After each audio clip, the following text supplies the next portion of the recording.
मेरे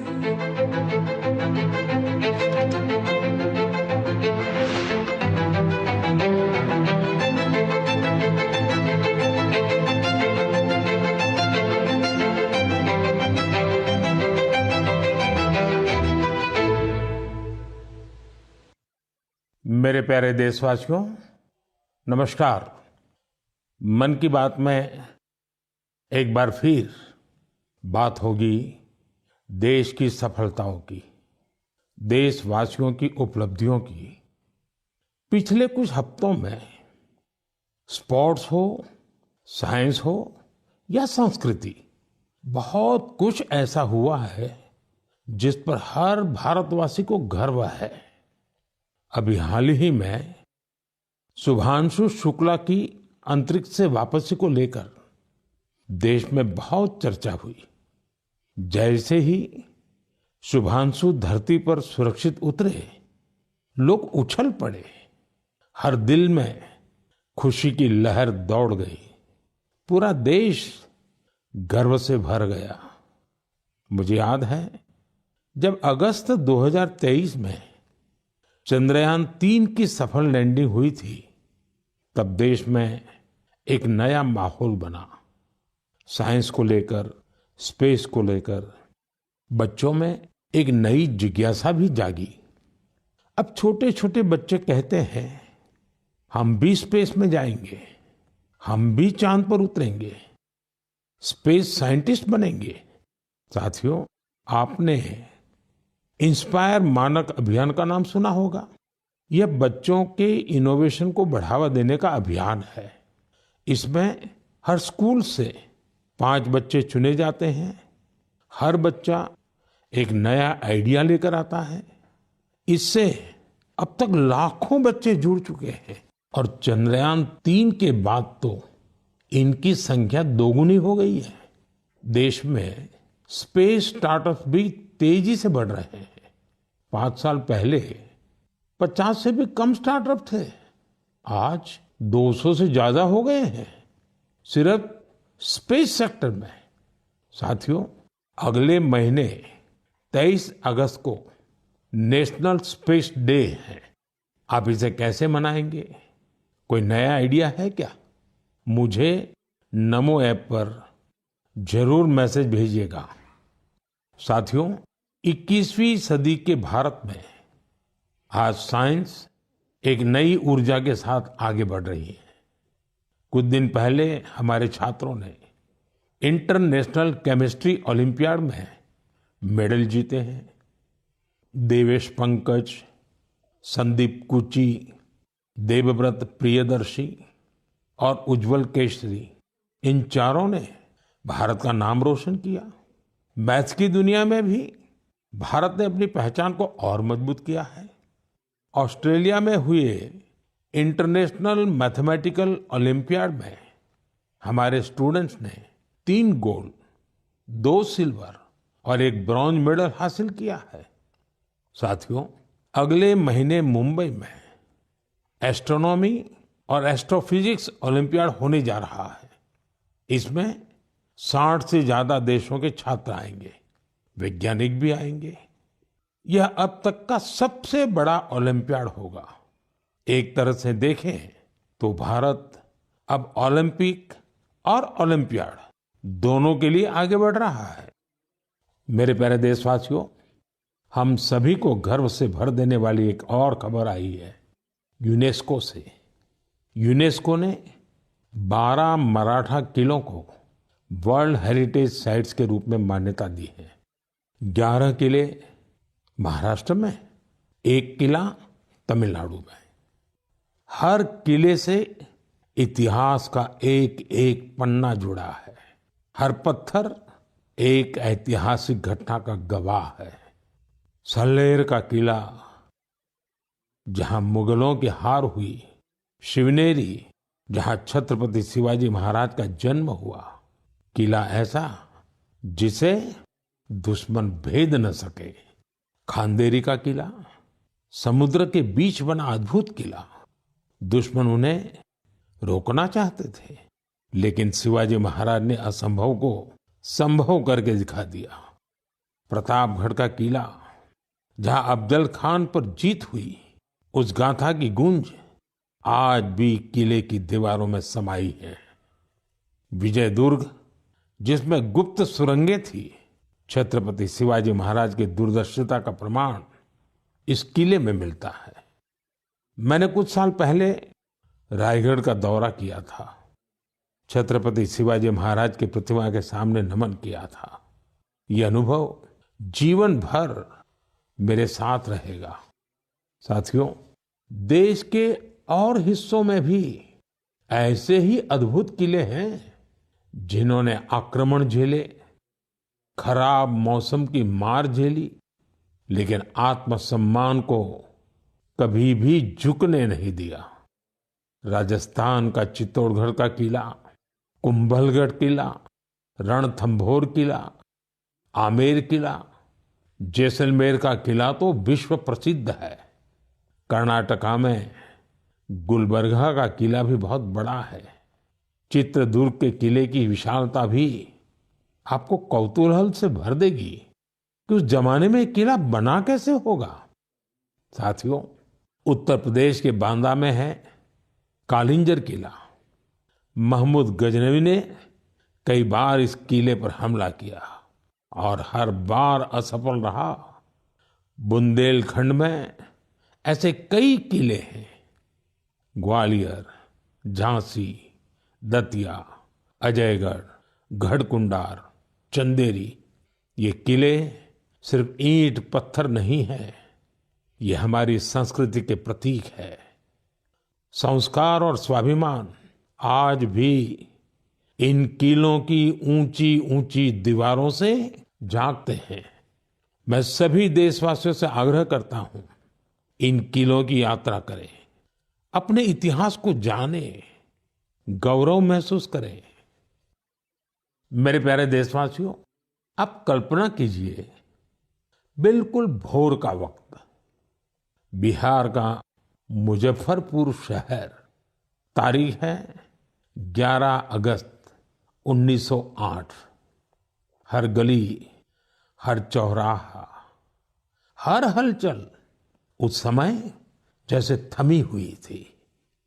लोगों की आंखों में आंसू थे, लेकिन दिलों में ज्वाला थी।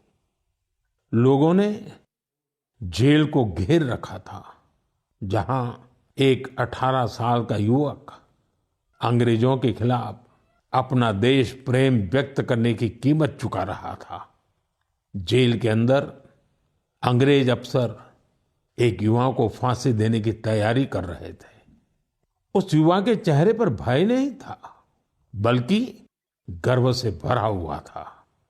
वो गर्व जो देश के लिए मर मिटने वालों को होता है। वो वीर, वो साहसी युवा थे खुदीराम बोस। सिर्फ 18 साल की उम्र में उन्होंने वो साहस दिखाया जिसने पूरे देश को झकझोर दिया।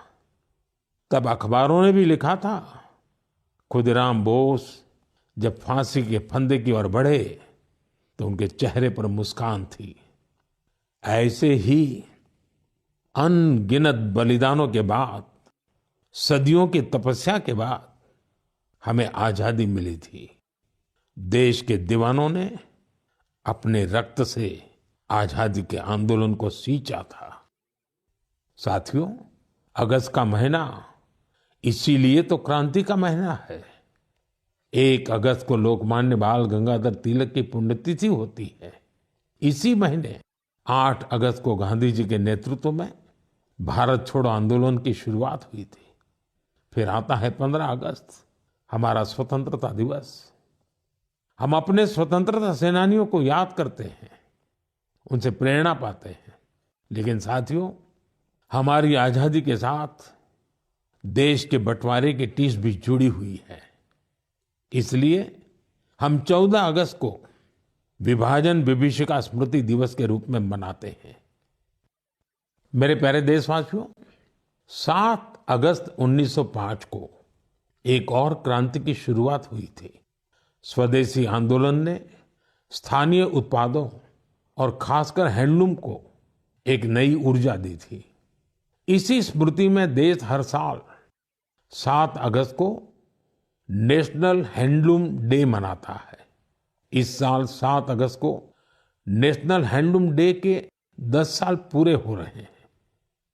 आजादी की लड़ाई के समय जैसे हमारी खादी ने आजादी के आंदोलन को नई ताकत दी थी, वैसे ही आज जब देश विकसित भारत बनने के लिए कदम बढ़ा रहा है, तो टेक्सटाइल सेक्टर देश की ताकत बन रहा है।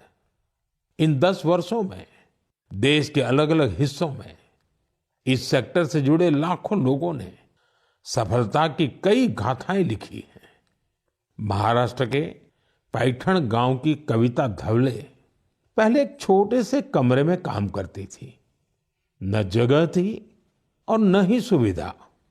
सरकार से मदद मिली, अब उनका हुनर उड़ान भर रहा है। वो 3 गुना ज्यादा कमा रही है।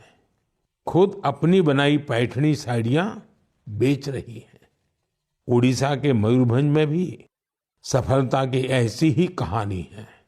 यहाँ 650 से ज्यादा आदिवासी महिलाओं ने संथाली साड़ी को फिर से जीवित किया है। अब ये महिलाएं हर महीने हजारों रुपये कमा रही हैं। ये सिर्फ कपड़ा नहीं बना रही, अपनी पहचान गढ़ रही हैं। बिहार के नालंदा से नवीन कुमार की उपलब्धि भी प्रेरणादायक है। उनका परिवार पीढ़ियों से इस काम से जुड़ा है। लेकिन सबसे अच्छी बात ये कि उनके परिवार ने अब इस फील्ड में आधुनिकता का भी समावेश किया है। अब उनके बच्चे हैंडलूम टेक्नोलॉजी की पढ़ाई कर रहे हैं, बड़े ब्रांड्स में काम कर रहे हैं। ये बदलाव सिर्फ एक परिवार का नहीं है, ये आसपास के अनेक परिवारों को आगे बढ़ा रहा है। साथियों, टेक्सटाइल भारत का सिर्फ एक सेक्टर नहीं है, ये हमारी सांस्कृतिक विविधता की मिसाल है। आज टेक्सटाइल और अपैरेल मार्केट बहुत तेजी से बढ़ रहा है और इस विकास की सबसे सुंदर बात यह है कि गांवों की महिलाएं, शहरों के डिजाइनर, बुजुर्ग बुनकर और स्टार्टअप शुरू करने वाले हमारे युवा सब मिलकर इसे आगे बढ़ा रहे हैं। आज भारत में 3000 से ज्यादा टेक्सटाइल स्टार्टअप सक्रिय हैं। कई स्टार्टअप्स ने भारत के हैंडलूम पहचान को ग्लोबल हाइट दी है। साथियों, 2047 के विकसित भारत का रास्ता आत्मनिर्भरता से होकर गुजरता है और आत्मनिर्भर भारत का सबसे बड़ा आधार है वोकल फॉर लोकल। जो चीजें भारत में बनी हो, जिसे बनाने में किसी भारतीय का पसीना बहा हो, वही खरीदे और वही बेचे, ये हमारा संकल्प होना चाहिए। मेरे प्यारे देशवासियों, भारत की विविधता की सबसे खूबसूरत झलक हमारे लोकगीतों और परंपराओं में मिलती है और इसी का हिस्सा होता है हमारे भजन और हमारे कीर्तन। लेकिन क्या आपने कभी सुना है कि कीर्तन के जरिए फॉरेस्ट फायर के प्रति लोगों को जागरूक किया जाए? शायद आपको विश्वास न हो, लेकिन ओडिशा के क्योंझर जिले में एक अद्भुत कार्य हो रहा है। यहाँ राधा कृष्ण संकीर्तन मंडली नाम की एक टोली है। भक्ति के साथ साथ ये टोली आज पर्यावरण संरक्षण का भी मंत्र जप रही है। इस पहल की प्रेरणा है प्रमिला प्रधान जी। जंगल और पर्यावरण की रक्षा के लिए उन्होंने पारंपरिक गीतों में नए बोल जोड़े, नए संदेश जोड़े। उनकी टोली गांव-गांव गई, गीतों के माध्यम से लोगों को समझाया कि जंगल में लगने वाली आग से कितना नुकसान होता है। ये उदाहरण हमें याद दिलाता है कि हमारी लोक परंपराएं कोई बीते युग की चीज नहीं है। इनमें आज भी समाज को दिशा देने की शक्ति है। मेरे प्यारे देशवासियों, भारत की संस्कृति का बहुत बड़ा आधार हमारे त्योहार और परंपराएं हैं, लेकिन हमारी संस्कृति की जीवंतता का एक और पक्ष है। ये पक्ष है अपने वर्तमान और अपने इतिहास को डॉक्यूमेंट करते रहना। हमारी असली ताकत वो ज्ञान है जिसे सदियों से पांडुलिपियां मैन्युस्क्रिप्ट के रूप में सहेजा गया है। इन पांडुलिपियों में विज्ञान है, चिकित्सा की पद्धतियां हैं, संगीत है, दर्शन है और सबसे बड़ी बात वो सोच है जो मानवता के भविष्य को उज्जवल बना सकती है। साथियों, ऐसे असाधारण ज्ञान को, इस विरासत को सहेजना हम सबकी जिम्मेदारी है। हमारे देश में हर कालखंड में कुछ ऐसे लोग हुए हैं जिन्होंने इसे अपनी साधना बना लिया। ऐसे ही एक प्रेरणादायक व्यक्तित्व है मणि मारन जी, जो तमिलनाडु के तंजावुर से हैं।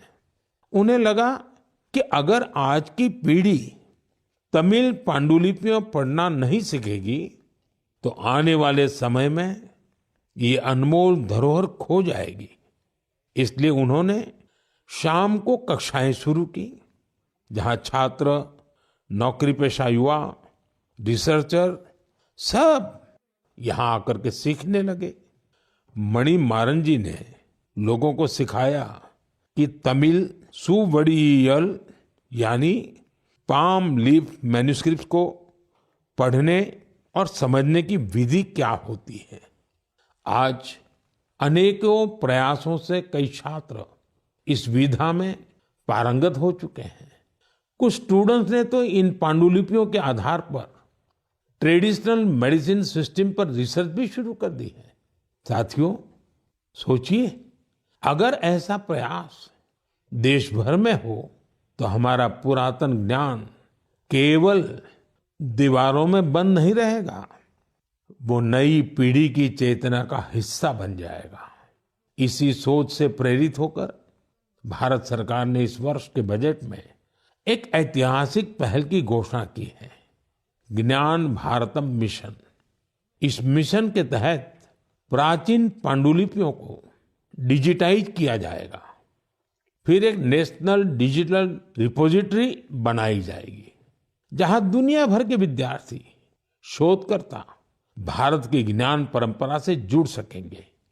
मेरा भी आप सबसे आग्रह है, अगर आप किसी ऐसे प्रयास से जुड़े हैं या जुड़ना चाहते हैं तो माईगॉव या संस्कृति मंत्रालय से जरूर संपर्क कीजिएगा, क्योंकि यह केवल पांडुलिपियां नहीं है, यह भारत की आत्मा के वो अध्याय हैं जिन्हें हमें आने वाली पीढ़ियों को पढ़ाना है। मेरे प्यारे देशवासियों, अगर आपसे पूछा जाए कि आपके आसपास कितनी तरह के पक्षी हैं, चिड़िया है, तो आप क्या कहेंगे? शायद यही कि मुझे तो रोज 5-6 पक्षी दिख ही जाते हैं या चिड़िया दिख ही जाती है।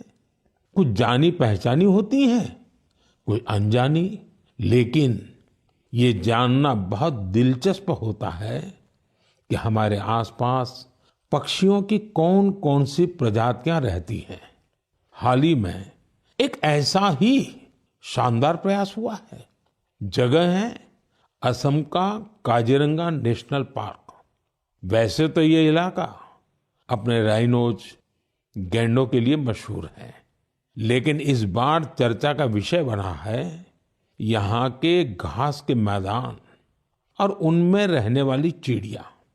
यहाँ पहली बार ग्रासलैंड बर्ड सेंसस हुआ है। आप जानकर खुश होंगे, इस सेंसस की वजह से पक्षियों की 40 से ज्यादा प्रजातियों की पहचान हुई है। इनमें कई दुर्लभ पक्षी शामिल हैं। आप सोच रहे होंगे, इतने पक्षी कैसे पहचान में आए? इसमें टेक्नोलॉजी ने कमाल किया। सेंसस करने वाली टीम ने आवाज रिकॉर्ड करने वाले यंत्र लगाए, फिर कंप्यूटर से उन आवाजों का विश्लेषण किया, एआई का उपयोग किया। सिर्फ आवाजों से ही पक्षियों की पहचान हो गई, वो भी बिना उन्हें डिस्टर्ब किए। सोचिए, टेक्नोलॉजी और संवेदनशीलता जब एक साथ आते हैं तो प्रकृति को समझना कितना आसान और गहरा हो जाता है। हमें ऐसे प्रयासों को बढ़ावा देना चाहिए ताकि हम अपनी जैव विविधता को पहचान सकें और अगली पीढ़ी को भी इसे जोड़ सकें। मेरे प्यारे देशवासियों, कभी कभी सबसे बड़ा उजाला वहीं से फूटता है जहां अंधेरे ने सबसे ज्यादा डेरा जमाया हो।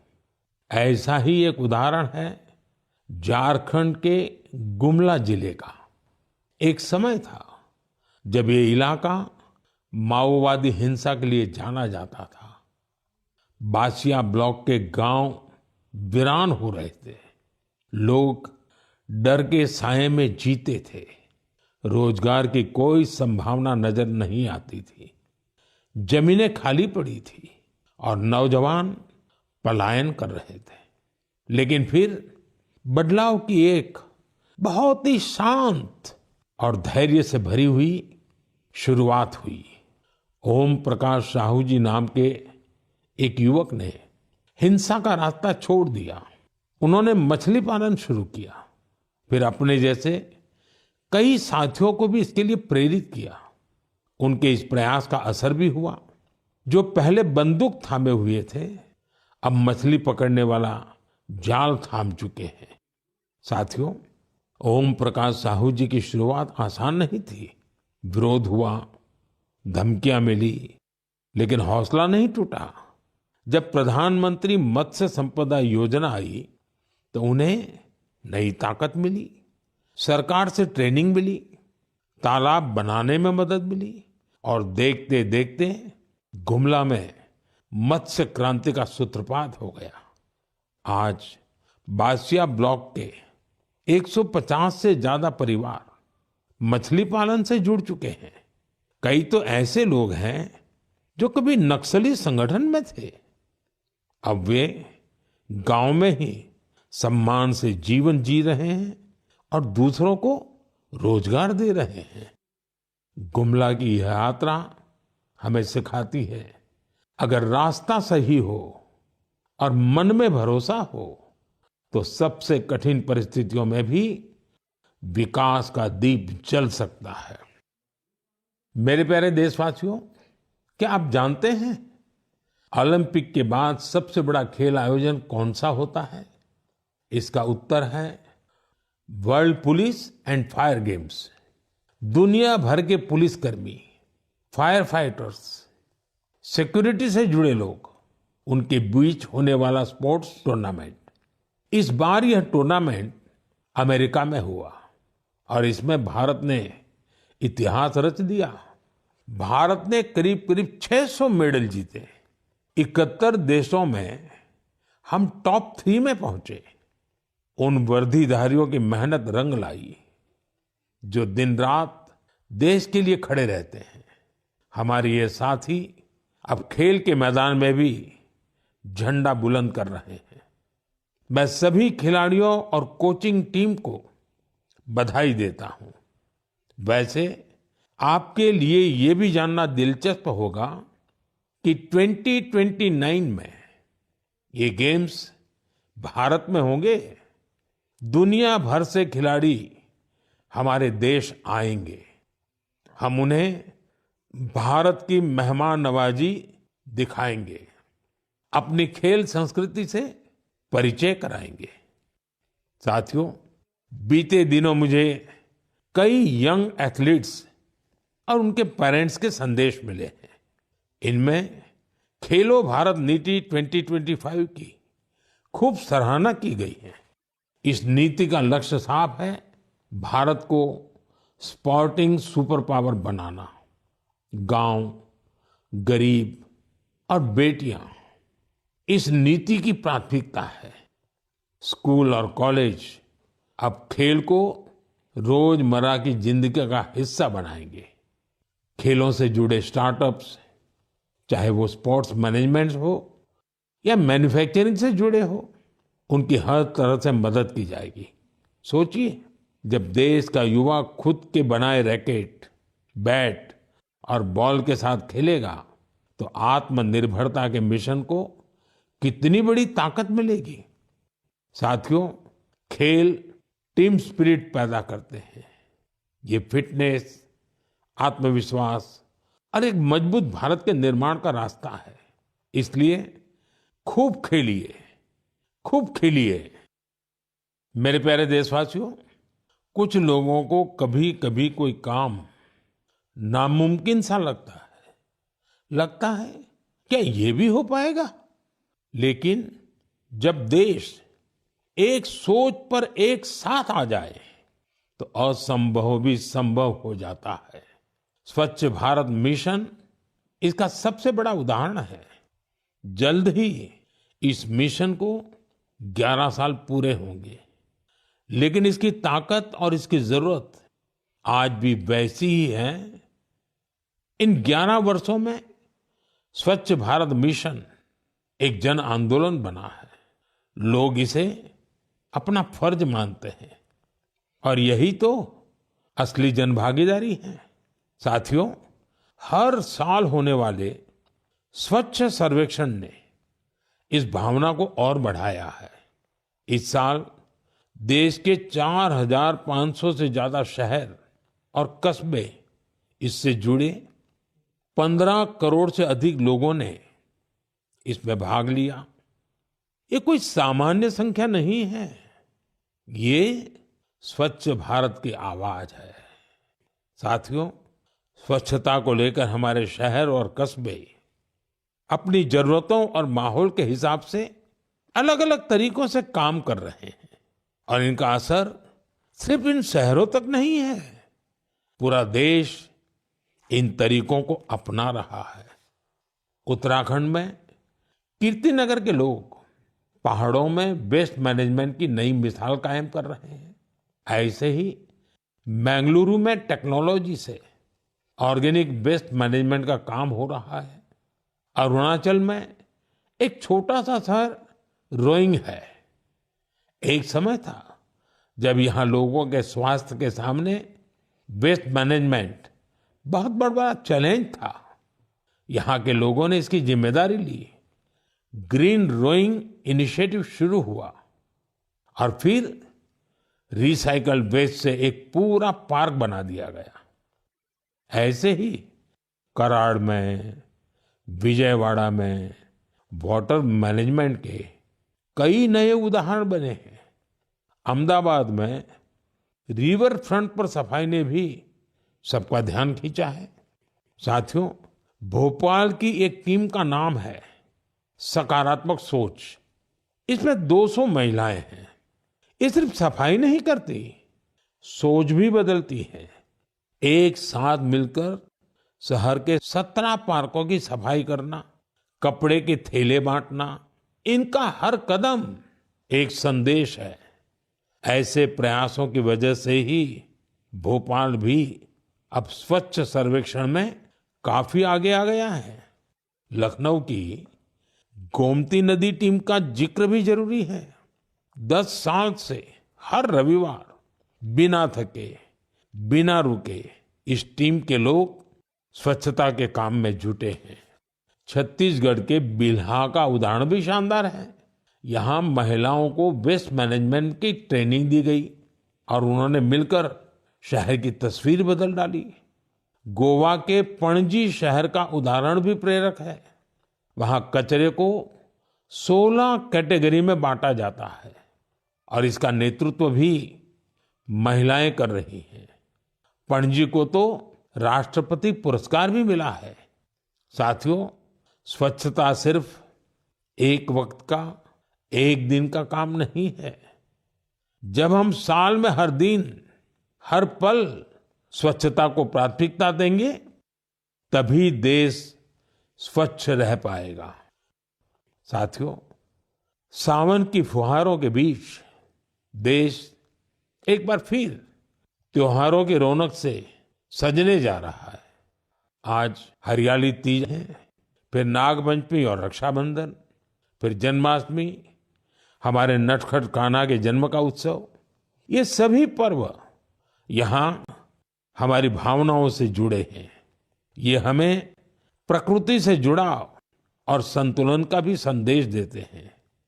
आप सभी को इन पावन पर्वों की ढेर सारी शुभकामनाएं। मेरे प्यारे साथियों, अपने विचार और अनुभव साझा करते रहिए। अगले महीने फिर मिलेंगे। देशवासियों की कुछ और नई उपलब्धियों और प्रेरणाओं के साथ आपका ध्यान रखिए। बहुत बहुत धन्यवाद।